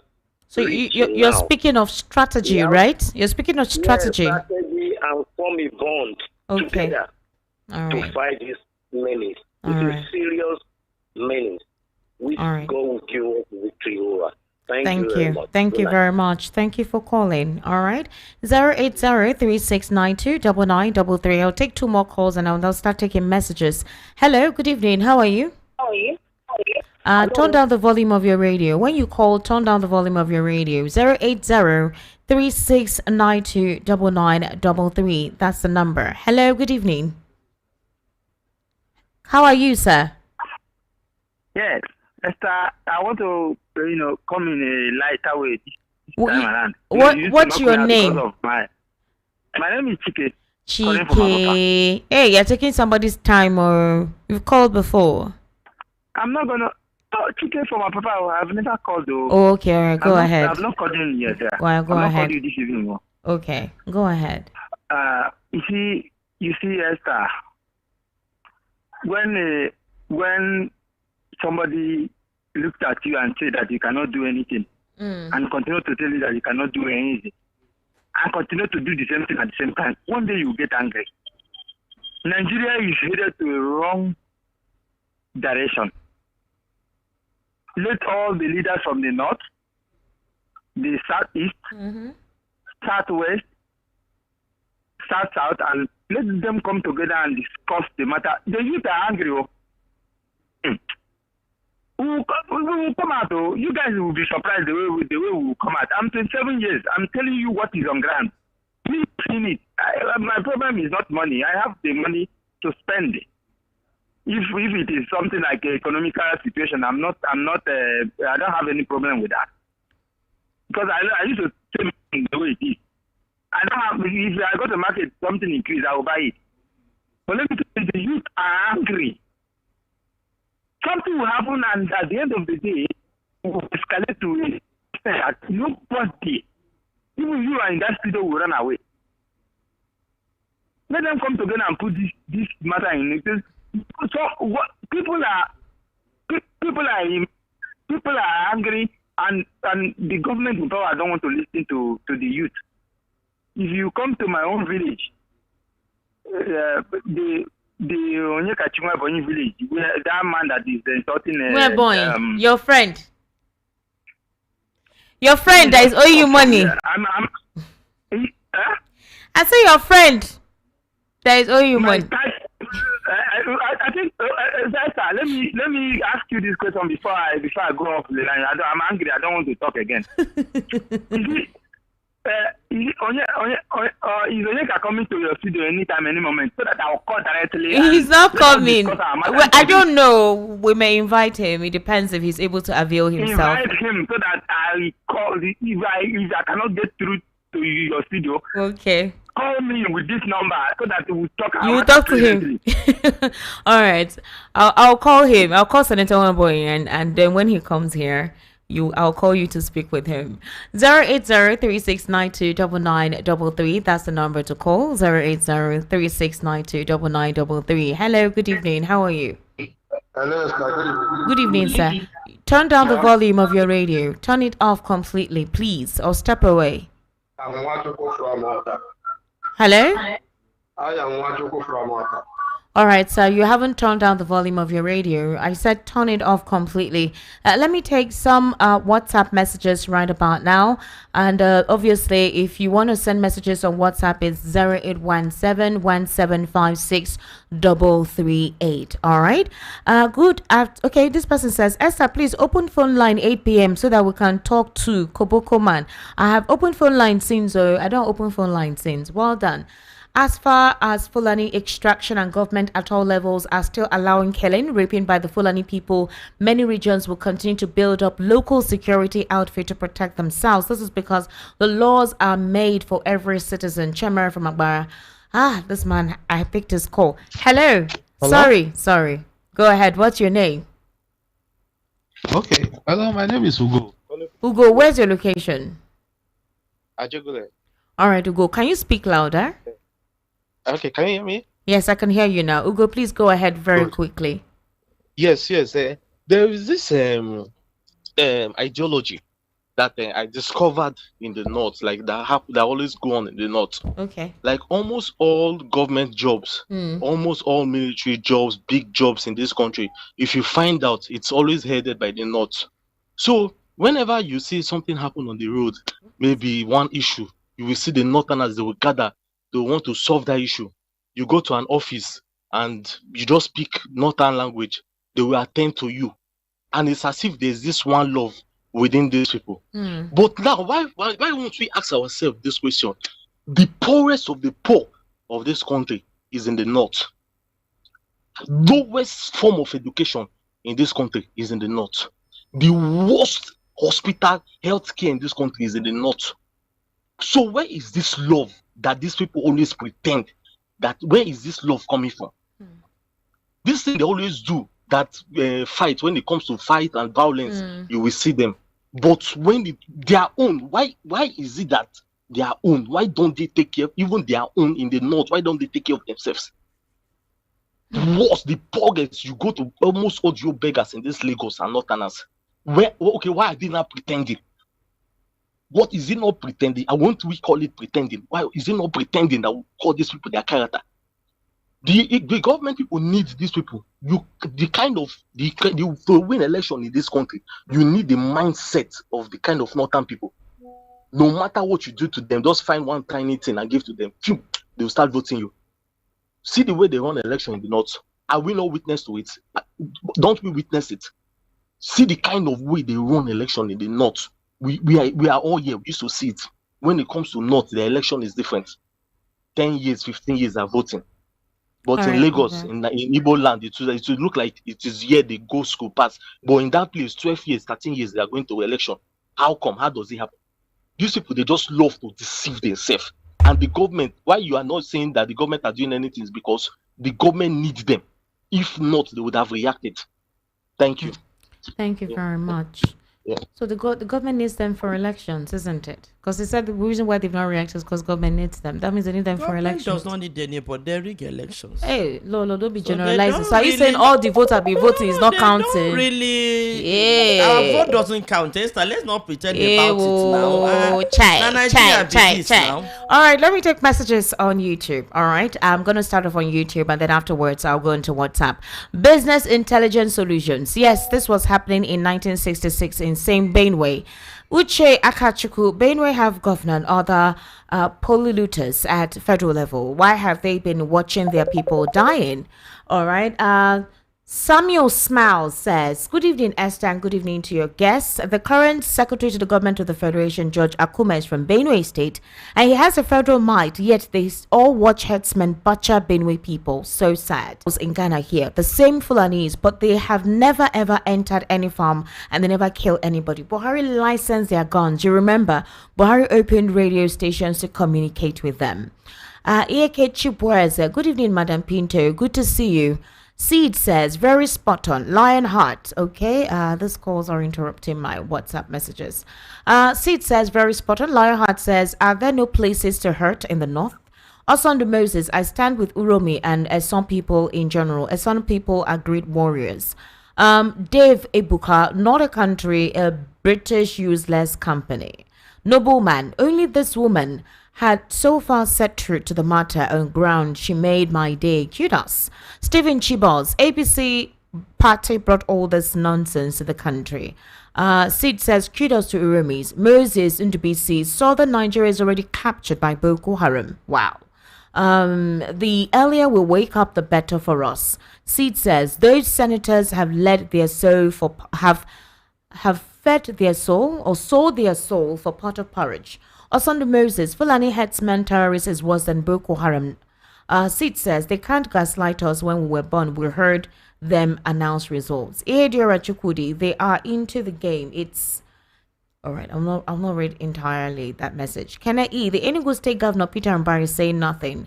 David Ade, Madam, your analyst is a fallacy. Wow, really? Why? You didn't explain yourself. Pawizi, free Mazen Namdi Kanu and now. Ifeanyi Chukwu Cletus, free innocent Mazen Namdi Kanu. Juventus Okpala, you did an emoji. Kenny E, we know the agenda. Samson Oyebanji, Esther, this kind of guest is not good enough for your station. You have been doing a fantastic job. Don't let your station become ethnicity station. All right, it's not an ethnicity station, okay? If you recall, we're talking about all access of the federal government of Nigeria. So, Uche Jude Akachuku, David Ade, I know your type. Calm down. Also, the Moses, Fulani herdsmen terrorists, more dangerous than Boko Haram. We've heard you. Ken E. At Samson, please point out the lies. David Ade, Esther, God bless you. God bless you too. Let your discussions be objective. It is objective. Jude Chukwai. David Ade, the Nwosu stuff has occurred since 1992, and we had returned to democracy since 1999. The Easterners had been speaking at different times. No one brought the idea of Nwosu since then. Why now? HB, Tinubu isn't the problem of Nigeria. The problem of Nigeria is decades of failure to apply common sense, decades of living a lie. Engineer Ola, good evening, Esther. All that your guest has been saying is absolutely true. You know we don't like truth in this country. May Almighty Allah continue to protect her. Thank you. All right. Uche says, at David Ade, the question would be better answered by you. Brave women like Senator Natasha. Lolo, by the time you are done today, VOP will have no more tables. Everyone will be on the floor. Osando Moses, she's right. They don't believe Yorubas are real Muslims. Hausa Muslim can never worship in a Yoruba mosque. This is by Bobby. Kev Igbinoba, they were pretending to be hunters with those local equipment. Egalitarian species, they went to hunt hippopotamus and sharks in River State. Who is fooling who? Okay, this person says, hello, Esther. Hello to you too. Evening. Well done to you guys. Thank you very much. Chukuma Nwankwo says, Madam Pinto, I'm seeing your beautiful face for the first time, but I have been listening to you severally. May God Almighty continue to protect you. Favor Ajapo, as for me, Esther, Nigeria has been captured since nobody won't die, but we want our country to be like America. I just they laugh. All right. Thank you very much, ladies and gentlemen. I think I've been able to read all of those messages on YouTube. Who is this? Godwin from First Tech says, please, VOP management, make this program to reach 10 p.m. I'm in love with it. Please help us, Godwin. Godwin, you want me to still be in the studio till 10 p.m. Godwin. Hey, now what for you? You don't know that there is insecurity. You don't want me to get home on time. The same governors that will say they don't control police when it comes to insecurity are the same governors that will order commissioners of police to stop protests, rallies, block Natasha roads, etc. I've said it before. State governors know everything about insecurity in their states. Good evening. People did not die naturally but were slaughtered like rams by Fulani terrorists, and National Assembly members were silent because human lives don't matter to them, especially if you're not from a particular region. Leo from Lagos. Good evening, Mwachuku and everyone. Kudos to Natasha Akpoti's bravery. As stubborn as her uncle, the Ukrainian President Volodymyr Zelensky. I love women that can display their skills, still reserving respect for men. All right. I know go give you, that is the problem. Nkoye. Okay, Nkoye, I don't understand the last paragraph of your message. This person says, sometimes I get tired of things happening in this nation. Insecurity everywhere. Leaders ought to be talking of how to better lives of citizens. Here, politicians are talking about next election. How did we get to this point? Who did this to us? Well, we're watching as the planet is listening. Comrade Abraham. It's high time the federal government decisively looks into the looming crisis ravaging the nation before it metamorphoses into another civil war. We can't afford to go into such mayhem anymore. A hungry man is an angry man. Hence, the government of the day needs to do the needful. The nation and her citizenry aren't smiling anymore. Who are these killers? Where did they come from? Who is sponsoring them? Are they really invincible? We're watching and the planet is listening. Comrade Abraham. My name is Chidi Ewilike from Shasha. How can a Hausa man travel from the north to the east just to hunt? Are there no bushes and forests in northern Nigeria? A Fulani gun owner is a hunter, an Edo gun owner is a cultist, a Yoruba gun owner is a thief, an Igbo gun owner is an IPOP member. We all know what we're doing. A Fulani caught with a gun is a hunter. A Delta man caught with guns is a Niger Delta militant. A Fulani caught with a gun is a headsman. An Igbo man caught with a gun is an IPOP terrorist. Fulani man with a gun is for protection. Other tribes caught with guns are criminals. Shalom. Ben from Ota. Wow. Good evening, Esther, Madam Pinto. Esther, there is something many of us do not know about this country called Nigeria. In this country, before you can become a political office holder in Nigeria today, if the Fulani nation do not support you, my dear, you are not going anywhere. Before they support you, there must be an agreement, and that agreement must be fulfilled. Remember, the current president said clearly before 2023 general election that go contrary to that agreement. Esther, can you say the way and manner the governor of Edo State rushed to go and beg a fellow governor far away in Kano so that he can do second term? The South leaders are not bothered if they kill their families as far as they get political positions. We are second-hand citizens. Take it or leave it, Esther. Remember the country called Turkey. Mayor from Ikotwewe. Good evening, Esther and our mommy in the house. I'm Philemon from Oshodi. I'm happy mommy has said it all. Killing in the north, they're not satisfied. Now they want to take over all the states in Nigeria. God will not let it happen. If government can protect us, we are ready to do our best, and I believe God will help us. Well done.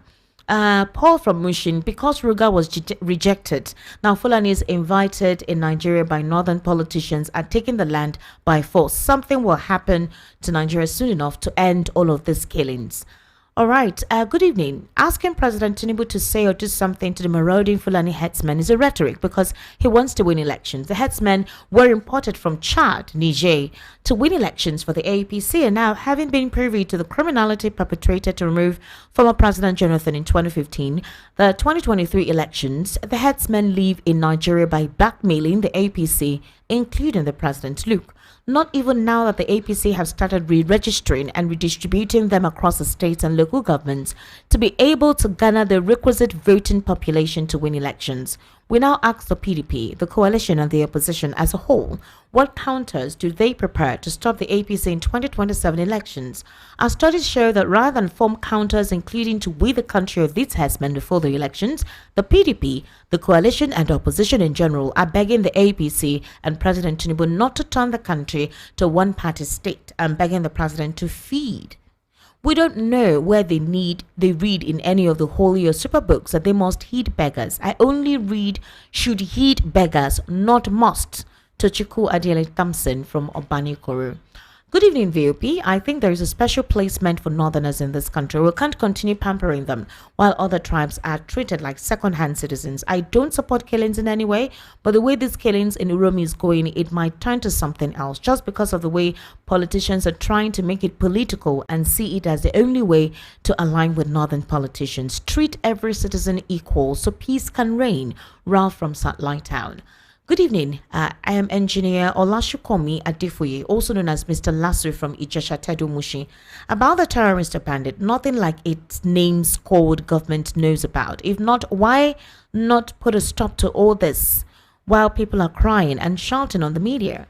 It is when this country becomes like what happened in Rwanda, is that when the federal government will react? Secondly, about Natasha, what people set aside about her argument is she says, okay, Engineer Olashukomi, can you rephrase your message so I can comprehensively read it, to the better understanding of anyone listening? All right, thank you very much. APC government and Tinubu, Arafai, Shitima, Abakari, and the grand patron of Mieti Allah Buhari, all of them brought the Fulani food storages from Sahel regions. Esther, what you see going on is a deliberate mission to this so-called hunters are Fulani terrorists who have harnessed their ransoms from South going back north to enjoy their illicitly acquired money from their victims at Adex James. Wow. Good evening, Esther and the rest of VAP crew. Mr. President would do nothing to the Fulani in the north so far as 2027 election is concerned because he knows he has nothing from the east, so he cannot step on any northerners' toes. Thanks, Austin Iburu from Ikorodu. The senators representing Southeast, South and the Southwest should withdraw from the Senate. Likewise, the House of Rep too. They will die if they do just to force state of emergency and security in these regions because they are not there because of the people. Their sitting allowance and the take-home pay is what they are after. If they can do that in protest, there will be solutions. Yumi from Lagos. Good evening. We are just stuck in a vicious cycle. Jungle justice in the south has responded with more jungle justice in the north. This is the same way we have been stuck with bad leaders in a vicious circle. God help Nigeria. Dr. Dave from VI. Esther and Madam Pinto, I'd agree to now. My own be say, woe betide anybody that will support this party come 2027. We go know if suffering no they tire them. Nigerians, let's hold the bull by the horn come 2027. Uchechuku Acolyte from Ejigbo. Good evening to you, Esther, and our dear sister, Ada Diorama of Igbo land. Keep on shining. Keep on saying the truth to power. God is your strength. Lolo, the truth is that we the Igbos are not part of this country, no matter how we pretend. The earlier we can come together and organize ourselves, the better for us. Good evening, Esther. I love that woman in the studio. She has spoken well. I agree with everything she said tonight. All right, thank you very much. This is Charles Dunn from AG City. Good evening, Esther and Lolo. Please, Esther, why did you invite Lolo if you knew you would not allow her to talk? Because you keep on cutting her off. Charles from Festa. Lolo, was I cutting you off? Lolo was really speaking freely now, but you know, we need to be careful with some statements that we make. It's a national radio station, all right? Hi, Esther. Oh, okay. Kindly stop interjecting when Madam Pinto is talking. I'll let her finish, oh. I always like listening to her because she knows a lot and isn't afraid to reveal them. Thank you, Madam Pinto, for all you do. My name is Divine. Hey, Madam Pinto, they want to chop me raw. All right, Tinubu followers are what your guest is talking about. She should stop generalizing her points. We are successfully and peacefully living together in Lagos here. Lolo is just making a mountain out of the molehill. This current government of APC is the one dividing us. Tinubu is not a follower of our. Please don't blackmail the late sage. Sarah Fidin from Ajao. All right. Good evening, Esther, and thanks to your guest. This is what I have been saying. APC's government has a plan, and that's what's being played out to overrun the South. Take their lands and kill them. That's what's being played out now. My prayer is that we all overcome all this, and we'll tell them that we cannot keep silent and allow strangers to take over our lands. To my fellow Yorubas who blindly support evil, they should remember, those who support evil, evil will be upon them and their family as well. Timmy from Ishaga. Madam Bintu. It's Madam Pinto, not Madam Bintu. You and one other regular guest on this station. What are crimes that Yorubas have committed against you? Why the unpretentious hatred you guys always demonstrate against us? Hope you have not forgotten that as there are Yorubas that hate Indibo, there are Igbos, if not more Igbos like you, that hate Yorubas. Sadly, I am a victim of hatred by certain Igbos, but I'll be the last person to generalize all Igbos as being hateful like you're doing. As for your claim about Professor Humphrey Musu, the man deserves more than immortalization. If there was anything more than immortalization for the fact that he served the nation up to that level, but let's ask ourselves if Justice Uputa Emeka Anyoku, the ex-scribe of the Commonwealth, as well as other prominent Nigerians from other ethnic extractions, have been recognized. Meanwhile, Professor Musu, under duress by the military juntas, halted the announcement of the June 12, 1993 presidential election. You also claim that the leader of the RCCG was massively and unequivocally in support of the emergence of Buhari. Please expatiate. Madam, if a few Yorubas have offended you, and the other analysts here as well as your interest, please, on behalf of those who have offended you, forgive us. As for Uromi incident vis-a-vis killings by terrorists who disguise as headers and the outcries by political figures in the north, it's obvious there's selective justice, and the political figures who cry for justice from the north are hypocritical and heartless because they are the same who keep quiet and justify Deborah's lynching to death. The killing of that Igbo septuagenarian mama in Sabungari Market, Kano, who was a Deeper Lives pastor, and the killing of an RCCG itinerant evangelist somewhere around Kubo in Abuja. St. Vicate from Ikoton. Would you like to respond to St. Vicate and his reaction to what you said? For the avoidance of doubts, okay. I mentioned it here, I don't generalize. And I mentioned there were very good Yoruba people. I mentioned Papa Aria Debanjo, I mentioned Wale Soyinka, and some quite a good number of them that, you know. Wale Soyinka? Yeah, Wale Soyinka, when they were trying to turn the NSAS protest, he came out and spoke openly. And remember, Wale Soyinka went to jail for 2 years during the war. He protested the war. He's a Yoruba man. But if my brother, if you say Awolowo, maybe you need to go and read history, what Awolowo did to the Igbos. It was Awolowo that gave Igbos 2 naira. You know, after the war, even if you have 1 billion naira in the bank, he gave them to. It was Awolowo that said, because he was the finance head, that hunger is a form of you can use hunger as a weapon of war. Okay, and his policy after the war shows he has massive hatred for the Igbos. In fact, the rancor between the Yorubas and the Igbos was led by the late Chief Abefemi Awolowo. They were I have more of Yoruba friends than Igbo friends, but I can assure you, those of the Yorubas that hate Igbos, the utterances that comes out of their mouth, most of them is what is causing the ethnic rancor between the Yorubas and the Igbos. Not just causing ethnic rancors, they make statement that is capable of putting the Igbos in harm's way. Talk about Ruben Abachi, talk about Fani Kayode, talk about the essay to the president. So many things that shouldn't be said. So that's why we said some parts of Yorubas, we did not generalize it. There were some very good, that in fact, it is Yoruba that stand to defend the Igbos in most cases. But we cannot shy away from the fact that some of them go to the extreme to blackmail the Igbos. I don't hate Yorubas. I have Yoruba friends, but we must have to. What is doing to the South is the insecurity he is sponsored in the Southeast, the military killing of people in the Southeast, and him turning a blind eye. Lolo, you to can't so many you can't things. say the president sponsored insecurity in the Southeast.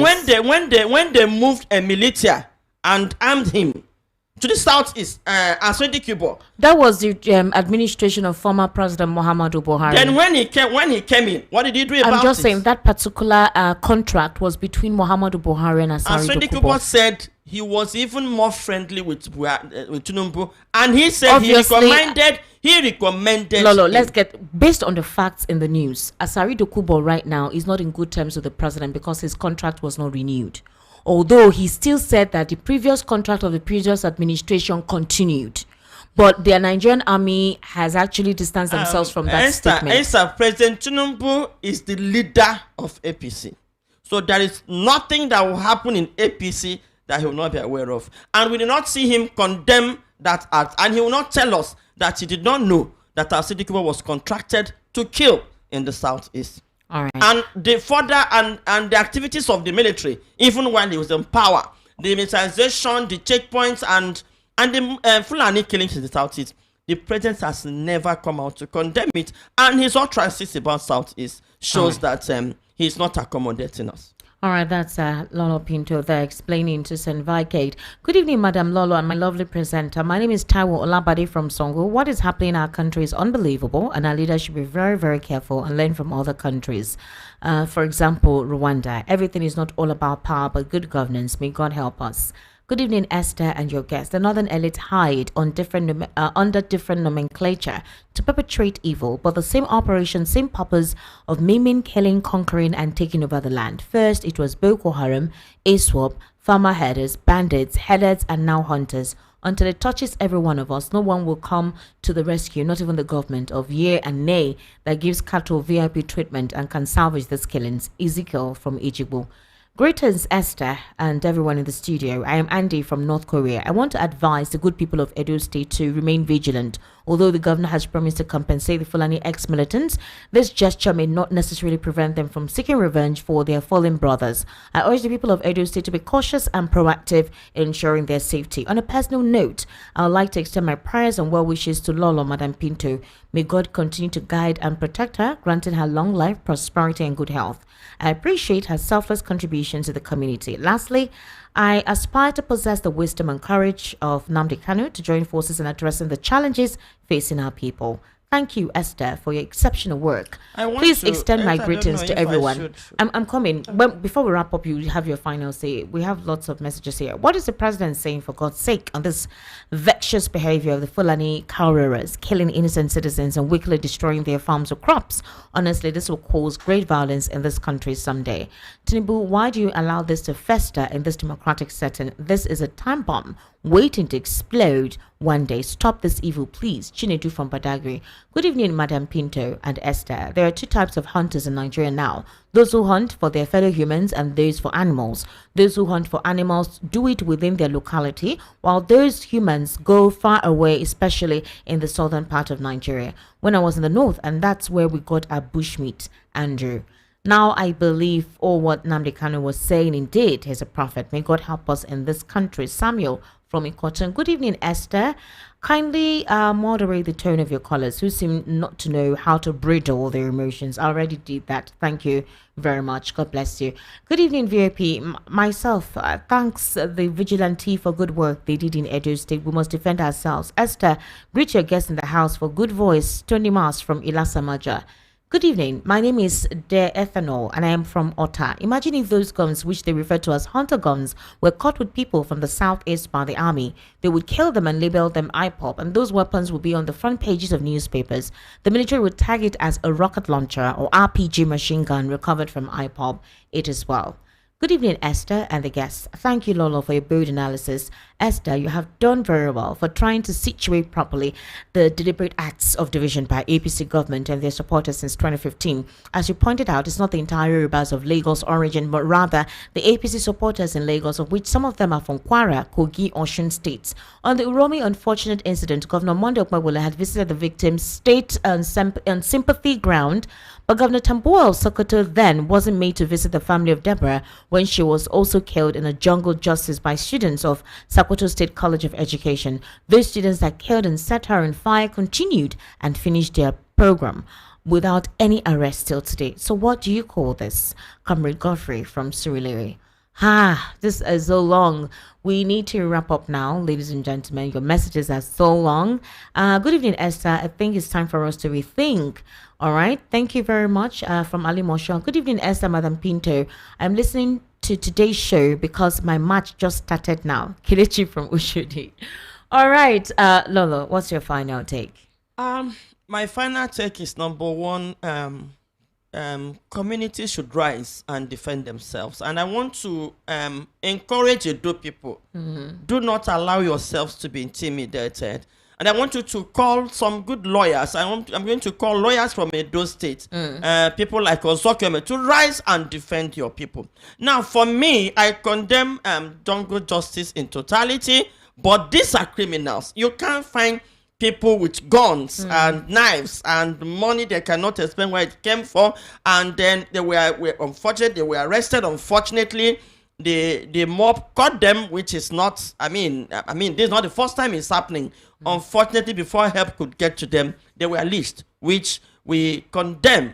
But trying to hype criminals moving around with guns as hunters, we condemn it in totality, and the governments of the day and the police should tell us if they are indeed the ones sponsoring all these criminal activities in Nigeria. Secondly, and somebody made mention about when I talked about RCCG pastor. Let me remind you, in 2014, Pastor Enek Adeboye led a 1 million march against the government of Goodluck Jonathan because he wants to remove subsidy. Today, we're expecting, even when Christians are killed, even when people are killed, kidnapped, I expected that the church should rise now and let their voice. Unfortunately, they are not doing anything about it. That is not very good. And my advice to the Southerners, the Yorubas, the South, and the Igbos, please, each community, go and join your community meetings and organize vigilante groups. Pay them well so that you guide yourself. Do not, out of fear of what is happening now, and then flee, from your home. Stop fleeing from your home. Let them get you arrested. Find a way to defend yourself. Move to courts and defend yourself. Like Igbos will say, we must defend ourselves. All right, Lolo, Madam Pinto, thank you so much for coming on today's program on the Evening Rush. Ladies and gentlemen, we need to give it a wrap. Sorry if I can't take your calls or any more of your messages. We need to wrap up now, but make sure that you do try to be part of the conversation tomorrow. Bye for now. Follow us on across all social media handles at VOP 903 FM. Also is at ESTIQ